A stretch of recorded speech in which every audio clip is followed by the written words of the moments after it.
welcome. I have such a treat for us today. I have a woman I have been following for a while named Dr. Joan Rosenberg on the show. She is a psychologist, a speaker, a trainer, and an author of 2 books, one of which I have right here. Professor of graduate psychology at Pepperdine University in Los Angeles, a 2-time TEDx speaker, and a member of the Association of Transformational Leaders. She has been featured in the documentary I Am, the documentary The Miracle Mindset, featured in Pursuing Happiness, and The Hidden Epidemic. She has also been seen on CNN's American Morning, the OWN Network, PBS, and now she's on the Love Your Life show. I am thrilled to welcome Dr. Joan Rosenberg to the Love Your Life show. All right, hello, warriors, and welcome to another week with me, Susie Pettit, your certified life and wellness coach. I have already introduced our awesome treat today of a guest. She's Dr. Joan Rosenberg, and I am thrilled to welcome you to the show. I wanted to have you on today to talk about emotions and emotional processing. I was raised in a family that was really sort of like turn your frown upside down, Susie. And if you're happy, we want to see it. And if you don't, you need to go to your room. And so I very much grew up in this, like, put a rainbow on it. Everything's fine. Look for the happy, and don't feel the negative. And your work really brings into focus about the attention to the fact that feeling our more challenging or difficult emotions leads us to living this more open life versus what I had been raised with like, no, just don't feel those. Let's do it. Could you speak a little more about that?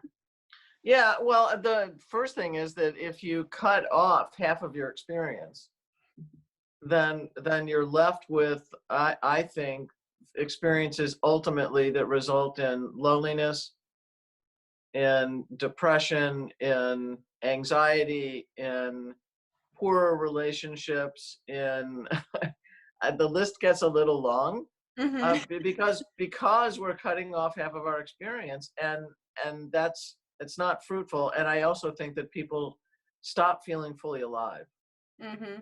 Well, I love how you bring attention to that, because I wouldn't have thought that I was cutting off half the experiences. It was more, I think it was coming from a place in me where I thought I was doing something wrong by feeling those feelings. And so then I would shut them down. But you're, saying that they are there. Right. They're there for protective reasons. Are unpleasant, and I don't call them negative or bad because feelings, which most people do call them, because they're there for protective reasons.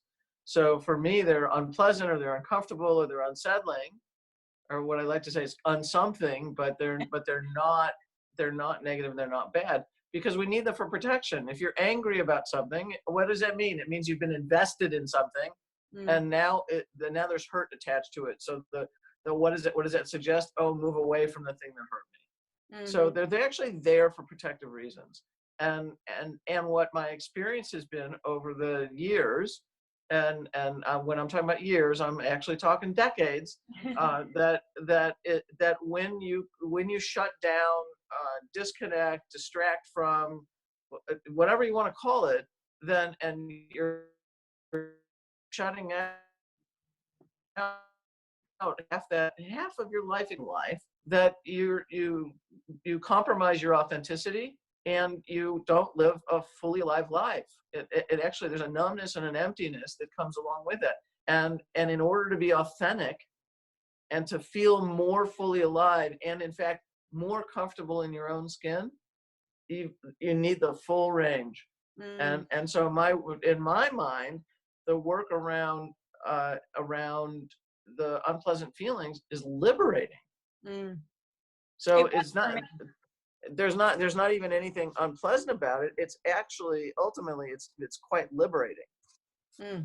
It was for me too, although I felt fear and resistance towards feeling them, because I, the way that I was raised, and also I just sort of that society, like, let's look for the happy thought and move towards that. But right in the beginning of your book, you speak of, like, if you feel like you don't fit in, or you don't belong, or maybe people don't understand you, or they don't see the real you, that is not feeling the full feeling. You're not feeling the feelings of disconnect and all of that. And that really spoke to me there too, because I hear that a lot. I know I used to feel that way. Right, right, right. Yeah, no, my sense is my own experience of feeling I didn't fit in or that I was so different is a common experience. It's not one. So it's a little bit more universal. Okay. So How does yeah. understanding the brain help us with these feelings and feeling the feelings? Well, it's actually the neuroscience started to really come out. The neuroscience findings and research really started to come out much more fully in the early 2000s. And for me, one of the questions I wrestled with as I got into my professional life was, what is it that makes it so hard for people to experience and move through unpleasant feelings? And when that research, that brain research started to come out, it started to answer the question for me. Or it answer, I believe it answered the question, and that's part of what shows in the book. And the first thing is that understand, one, that we're a very well interconnected whole. We're not a brain and then a body. You know, we're a body mind, if you will, or a brain body, or whatever words you want to mishmash together to come up with the unit. But we're an interconnected whole. And in fact, what the finding was, one of the most important findings around this was that we tend to experience what we feel emotionally in our body first. So think like embarrassment at the heat of embarrassment at the chest, into the neck, and then into the face.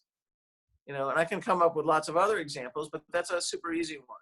And so the heat is the bodily sensation that helps us know we're embarrassed. And bodily things that happen in our body travel faster than our thoughts do. So then what ends up happening is that we go, oh, I'm embarrassed. But I mean, nanosecond. We're not talking about a long time. It's just it's super quick. And so that was the first thing. And then the second thing is the 90-second concept is actually not my concept. So I want to always make the proper attribution here. It came out of reading Dr. Jill Bolte Taylor's book, My Stroke of Insight, where she makes the observation. She's a Harvard-trained neuroscientist, so I feel like it's okay to quote her. I think And she made the observation that when a feeling gets triggered, that what happens is there's a cascade or a rush, if you will, of biochemicals that flood through the bloodstream that activate bodily sensations and then flush out of the bloodstream in roughly 90 seconds. And so the idea, what bodily sensations are those biochemicals activating? Those reactions like embarrassment, right? So that was the second part for me for helping people be able to then handle unpleasant feelings. It was like, oh, they're short-lived bodily sensations. And when what I realized is just a little bit of a turn, but it's enough of a turn to change the whole experience, is that it's not that we don't want to feel what we feel emotionally. I think we do for the very reasons we started with, because there's a greater sense of aliveness. There's comfort in my own skin. There's authenticity. It's all the good stuff, except the moments we feel the unpleasantness. But everything else, that's where confidence, the foundation of confidence, comes from. So in my mind. And so then it was like, oh, okay, then the main thing I need to do here is to let people know that the thing they're trying to get away from is the bodily sensation, not the emotional part of the feeling, if you will. So then it's like, so if I can have everybody understand that the most important thing you need to do to be able to handle unpleasant feelings and incorporate them more fully in your life is for you to be able to ride one or more short-lived bodily sensations that help you know what you're feeling emotionally.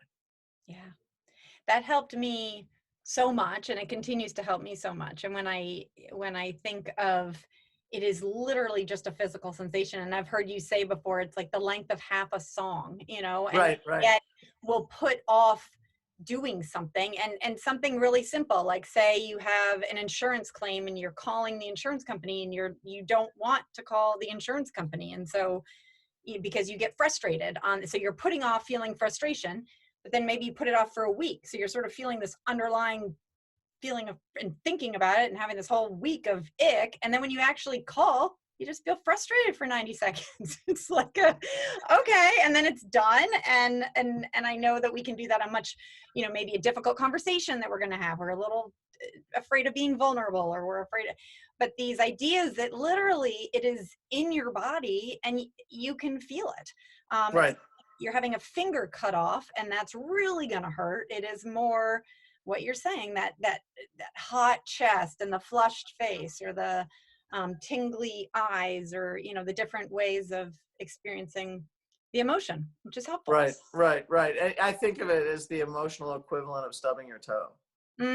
Yeah. Oh, that's great, because that brings into mind the 90 seconds in the wave. Right, because I mean, you stub again, and I'm talking about not a broken toe. I'm talking about you stub your toe.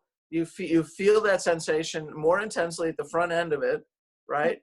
And then within a very short period of time, that subsides, and then you forget about it. You're on to the next thing, right? Yeah. Well, this is a great time to speak to our listeners about the Rosenberg Reset, as you call it, because that is how, they may be hearing like, okay, so I'm ready to feel my feeling. How do I do it?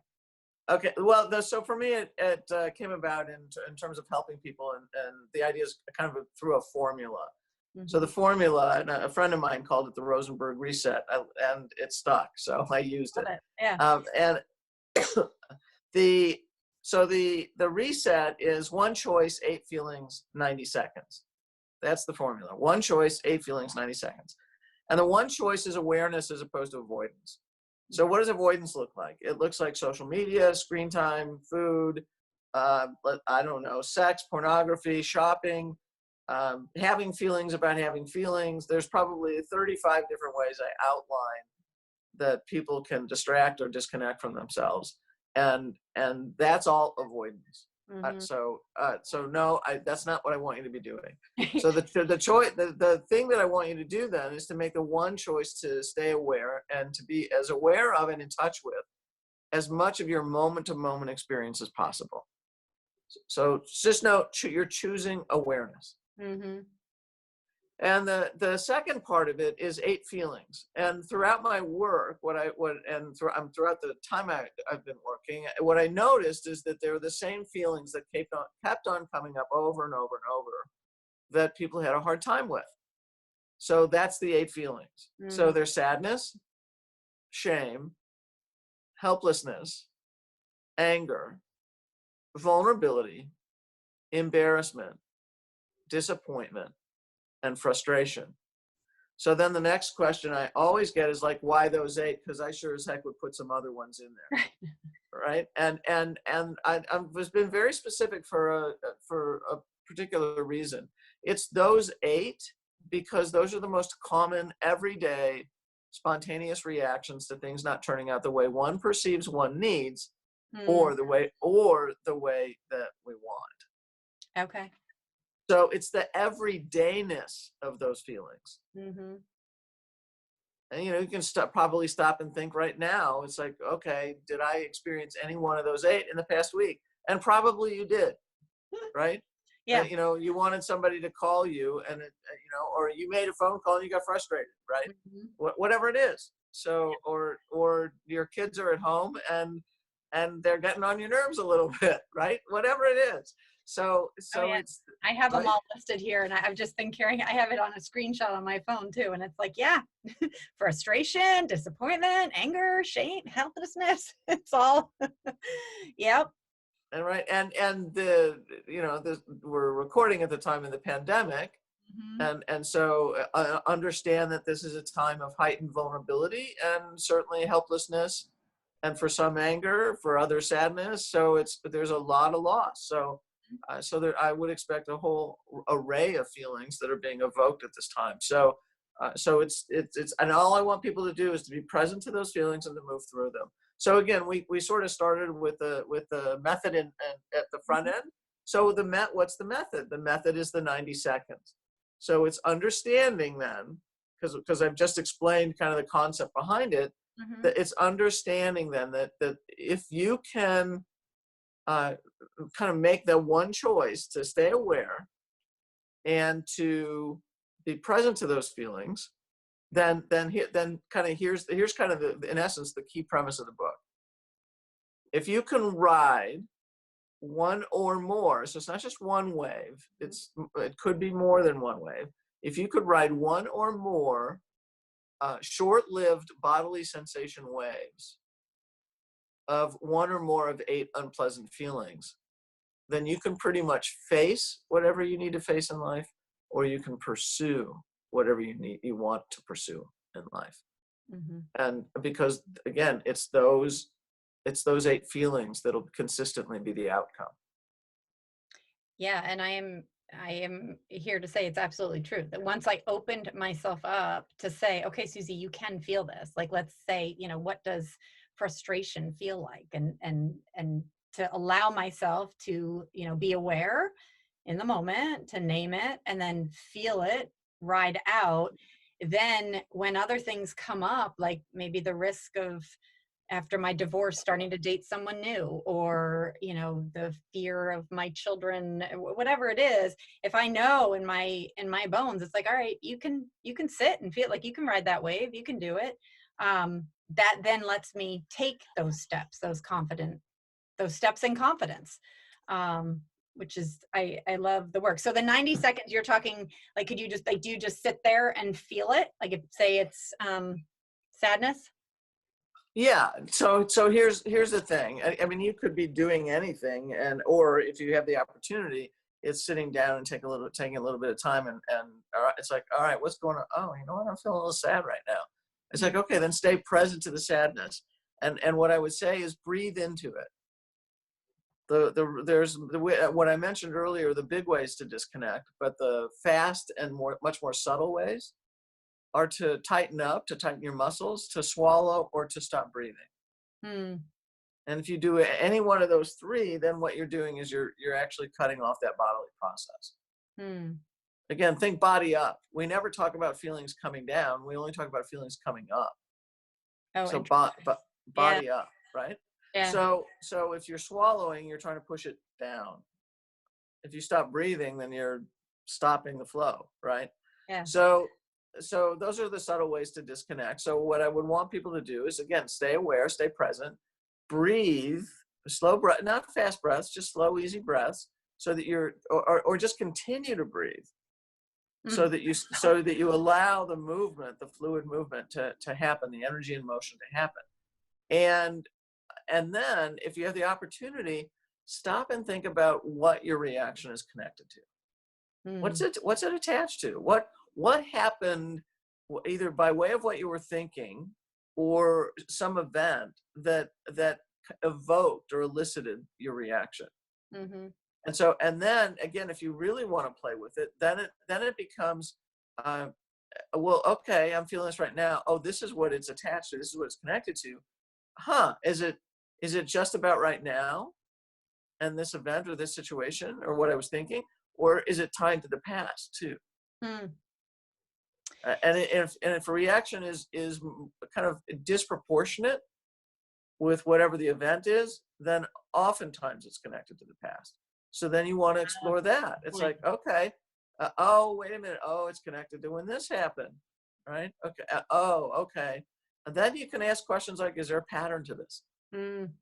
So it depends on how deeply you want to get into it. But I mean, the first question is really, what is it, and what seemed to elicit the reaction? And Well, go I'm ahead. thinking very real because we do have this epidemic going on, and I have one of my sons is a senior in high school, and I was just talking to him last night about missing his prom, and I got him to say that he was sad. He said he was sad, and so I guess in this situation, it's just sort of labeling the sad. We sat there and allowing.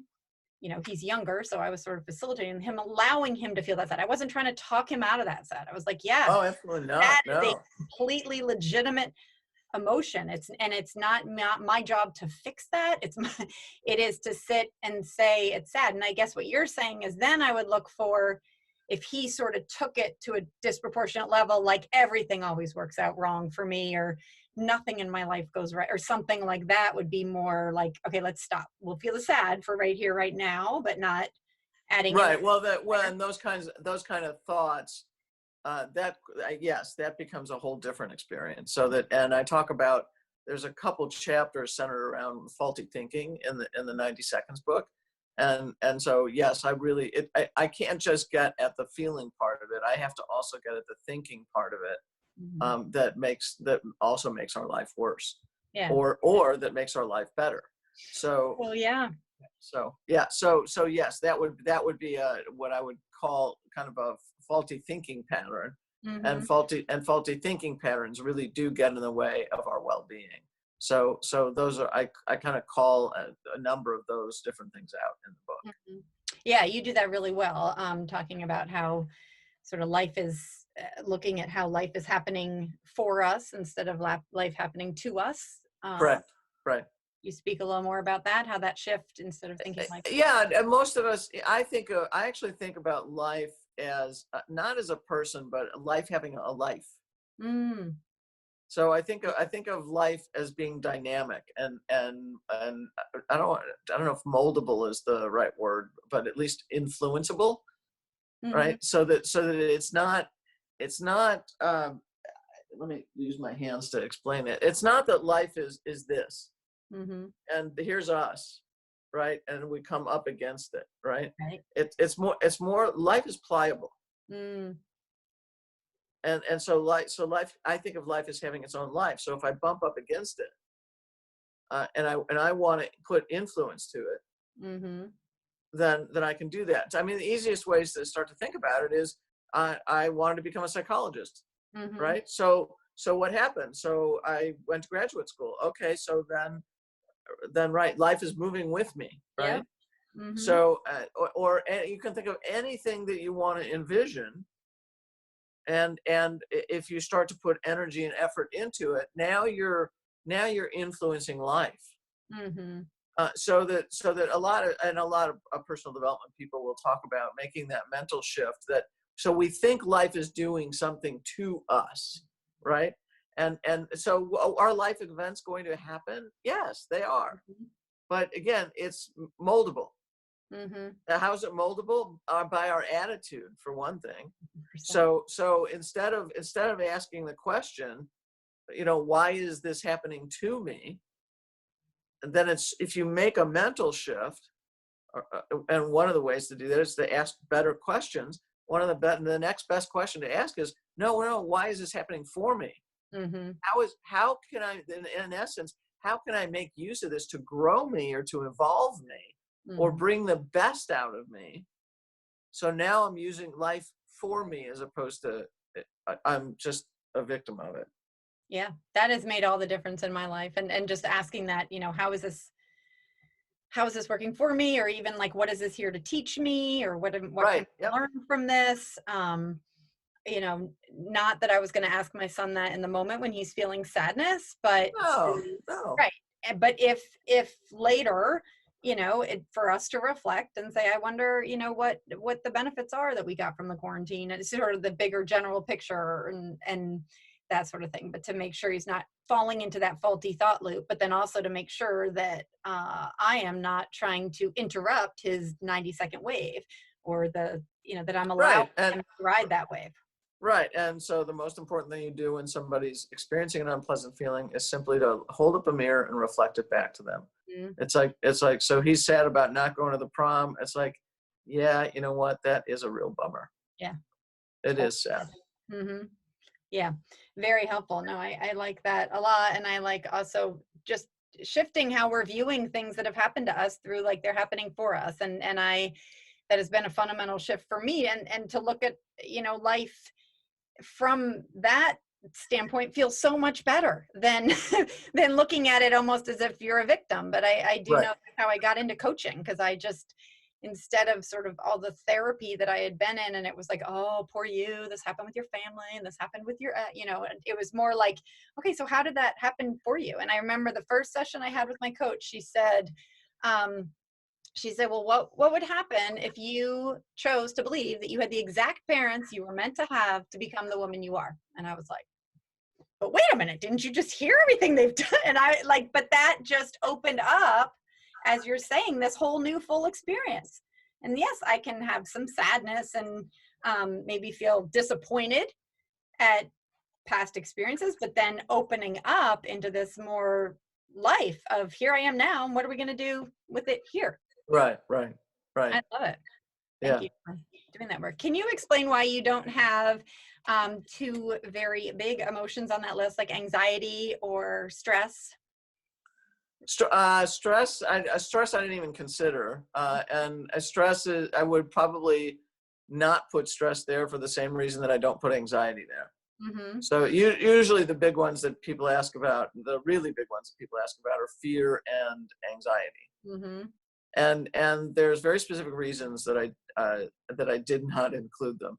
Again, the first thing to think about is the everydayness. Mm.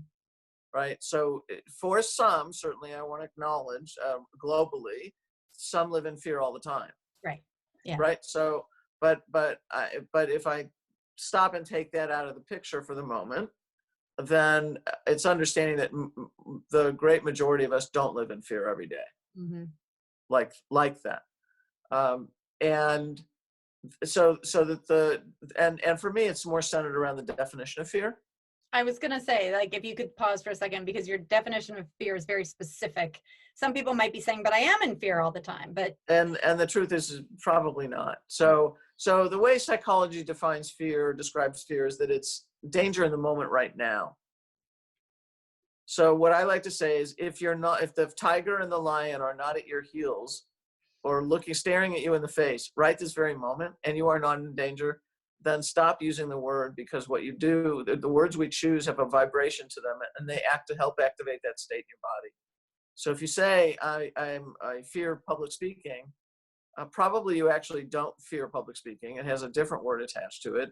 And the more you use that word, the more you keep yourself in that state relative to it. So my thing is that fear and anxiety are overused and misused. And if you're not in danger right now, don't use the word. If you are in danger right now, then I want you to have fear. right, fear is Right? necessary. Well, then be fearful. Right. Yeah. Because I want your stress reaction to kick in, and right.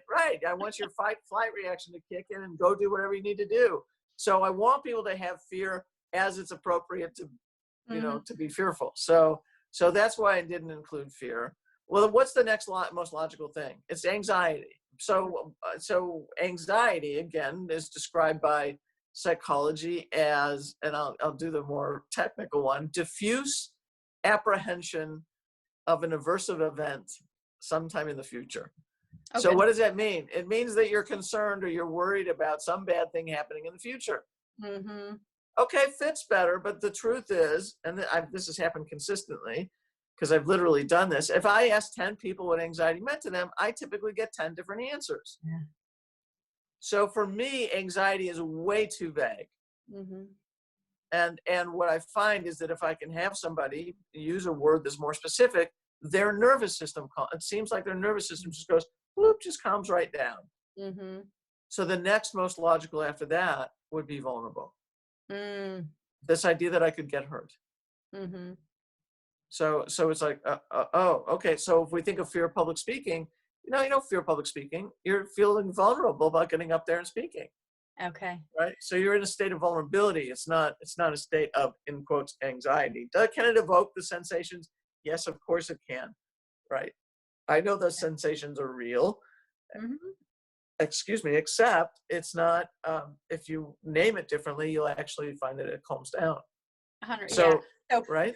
Listeners and watchers who maybe find themselves saying that I am anxious, or that anxiety is present a lot, I really, really, really encourage you to get this book, because I loved the section in here on your anxiety reset, and just exactly what you're saying, that if you can't use the word anxious, then which of these other 8 emotions would you choose?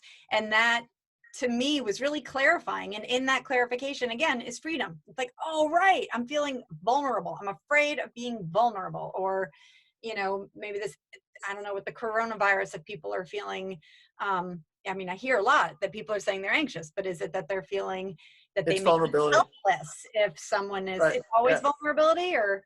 No, it's No. not. No, it's Right. not. Okay. And that, so in fact, and I talk about it in the book. In fact, I talk about anxiety being a cover for the eight unpleasant feelings. Yeah, that's what I liked. Just sort Yeah. of So choosing, if you can't use anxiety, which word would you then use? right, right, and when it's one or more of the eight. So in the time of the coronavirus, I would think there are four or five that are immediately present. They're actually tied to grief and to vulnerability. So sadness, helplessness, perhaps anger, definitely vulnerability, certain possibly disappointment. And so sadness, helplessness, anger, disappointment are the key four that are tied to grief. So this is a time of loss, and then vulnerability because it's a time of a heightened state of vulnerability. Yeah. So I'm it would thinking be frustration. right. Frustration might come up. It's just Sure. not Yep. really having control whether you go back to work or not. Yeah, there are lots, but Yeah. again, when we label it and we get really clear with it, then we can feel it. And it is, we don't have much emotional literacy, sort of that awareness of ourselves. And then I know that frustration feels very different to me than helplessness. And so to be able to feel that and move it through has been helpful to me. Yeah. I think of frustration as the combo of anger and disappointment Mm, simultaneously. yeah. I don't say that in the book, but that's how it. No, I think I do say that in the book. Okay. Well, there you So yeah, I think I do. So, but that's, yeah. So it's that. Then it's no. And thinking of anxiety as a cover for the eight unpleasant feelings, and then go. one of the most important things you can do is to not stay in this vague, Right. Bubble. ephemeral anxiety, and instead name it more specifically, and you'll find that you actually feel like there's a greater sense of control over it, even though there's not really. You're just allowing yourself to experience it more fully. And then the other another way I look at anxiety is it's unexperienced and unexpressed feeling. Okay.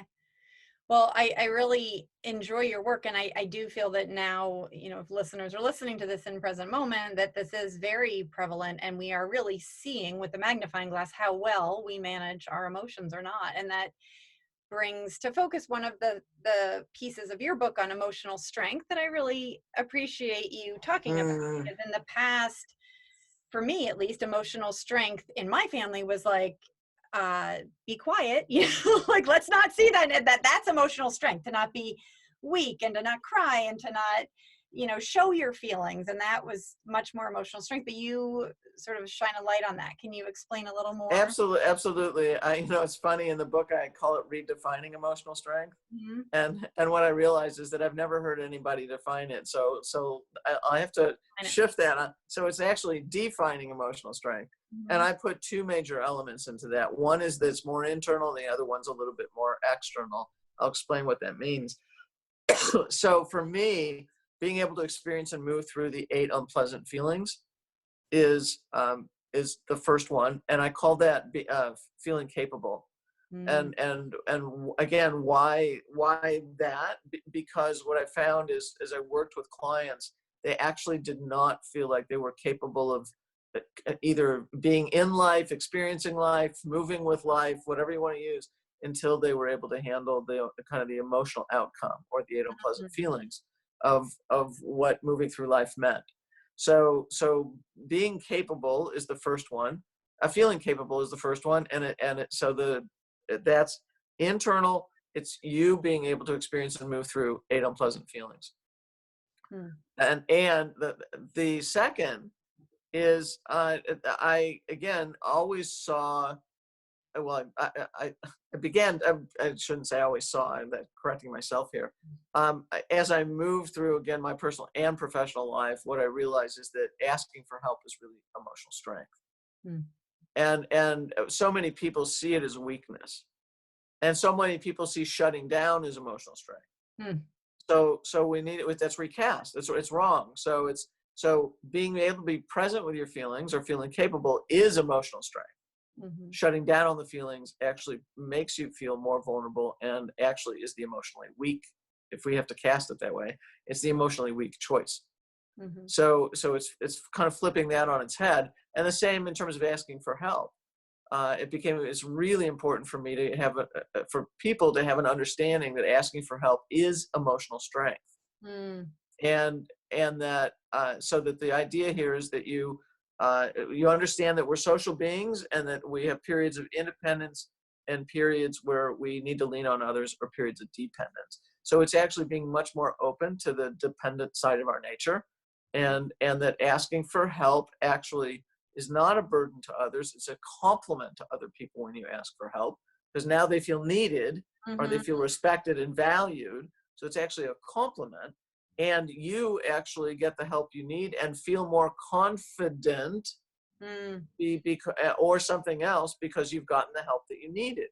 So that's really the idea here, is putting the notion of asking for help as a key element of emotional strength. And that's the external piece, right? I have to go to Right. somebody else for that. So that the two are feeling capable, experiencing and moving through the eight unpleasant feelings. And the second is being resourceful.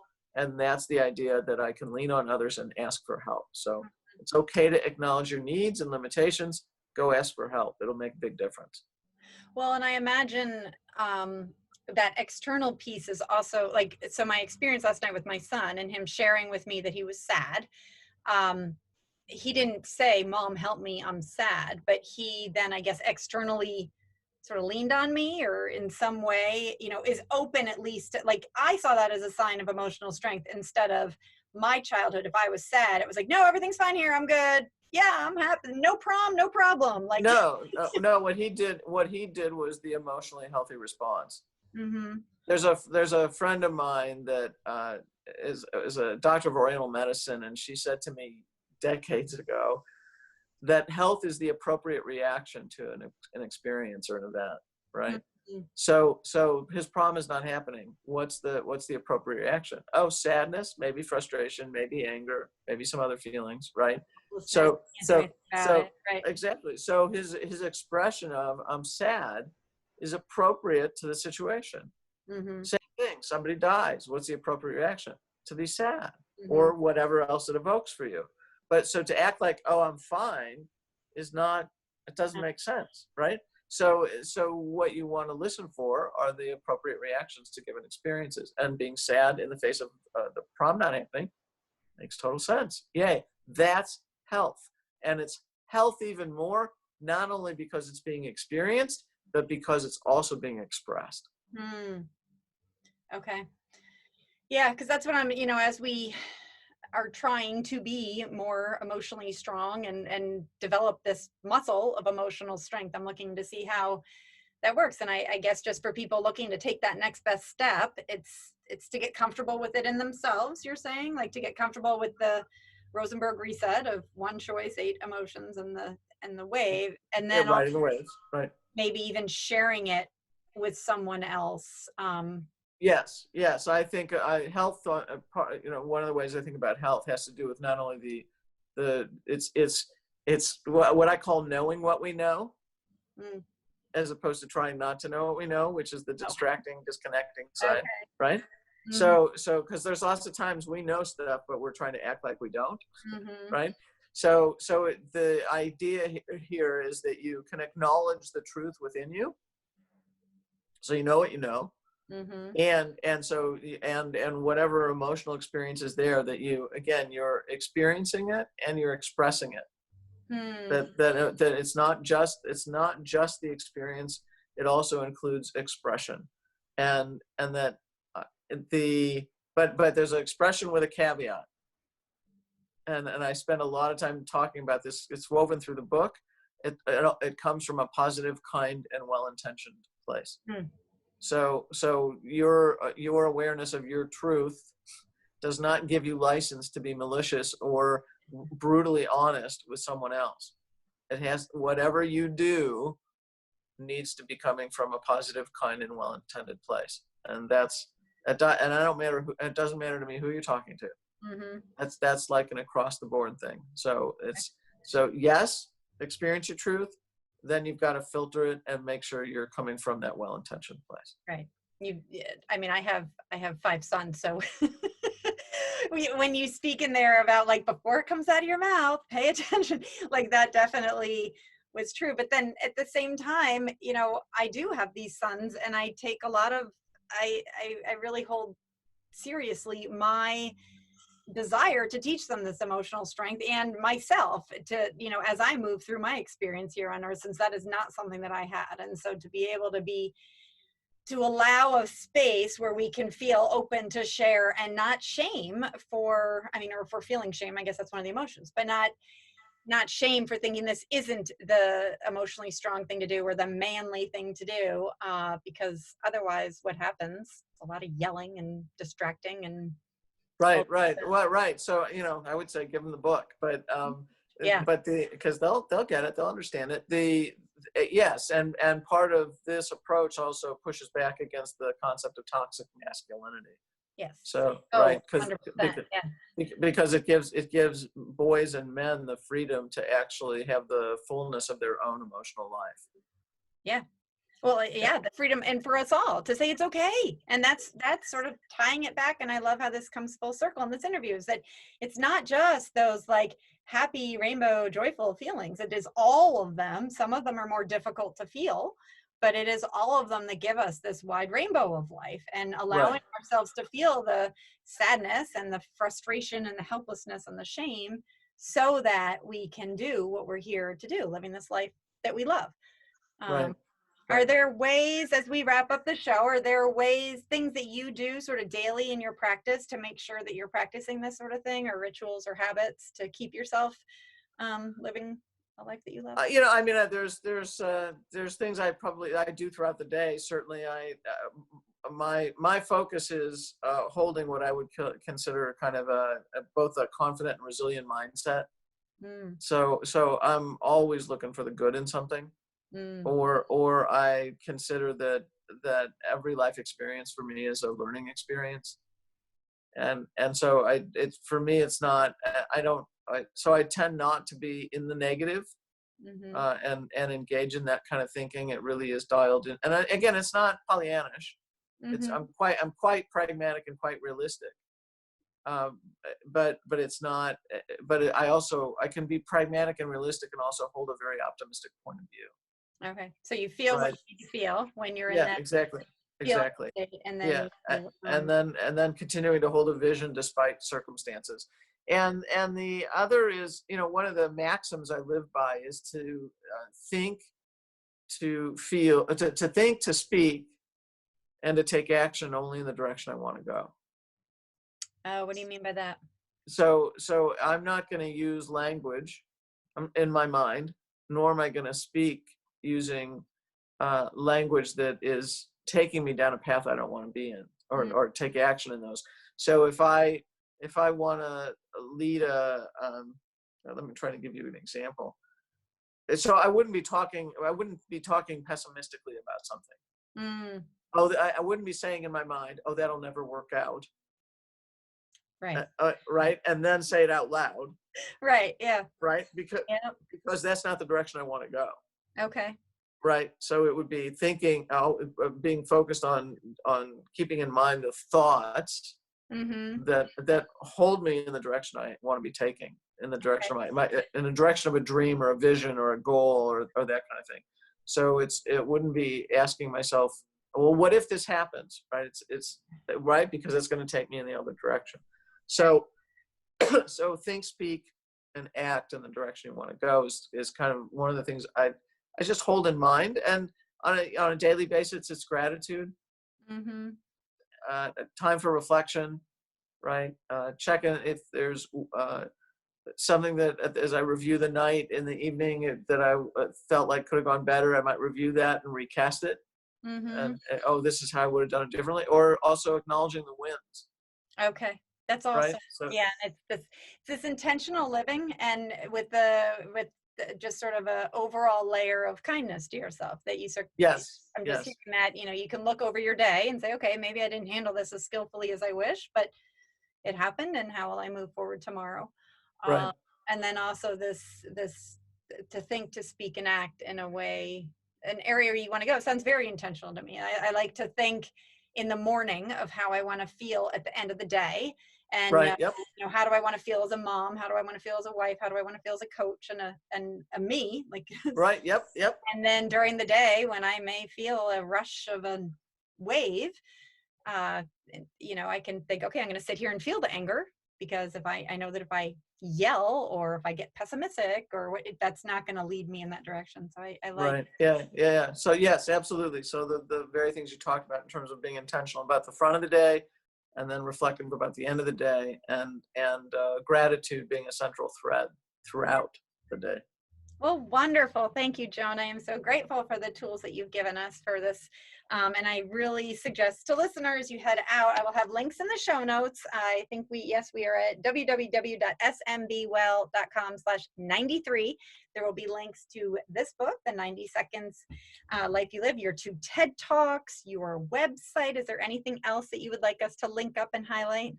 Sure. Well, I mean, sure. The social media pieces, and I can actually send you some of that stuff if you'd like me to Okay. send it. Yeah.